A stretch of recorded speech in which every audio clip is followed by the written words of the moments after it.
सुबह उठन तो ठीक ही था, लेकिन अचानक से पानी आ गया और पूरा घर डूबा कर ले गया। अभी अंदर पानी पानी है, कितना फुट पानी है? कम से कम कमर तक तो आ जाता है। मतलब 4-5 फुट। अच्छा, तो अंदर में जितने भी सामान थे सब कुछ ये रहेगा ना?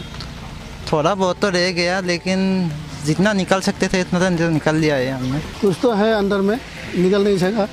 जो जितना आगे जितना हो सकता है उतना निकल दिया, ज़्यादा नहीं निकल पाया। ये रेशन, चावल, दाल अभी कुछ भी नहीं है, कोई आया भी नहीं है खबर लेने के लिए, कोई भी नहीं आया।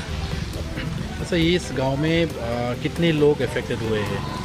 लोग तो आगे में से जितना है कम से कम तो 200-300 आदमी हो ही जाएगा, फैमिली।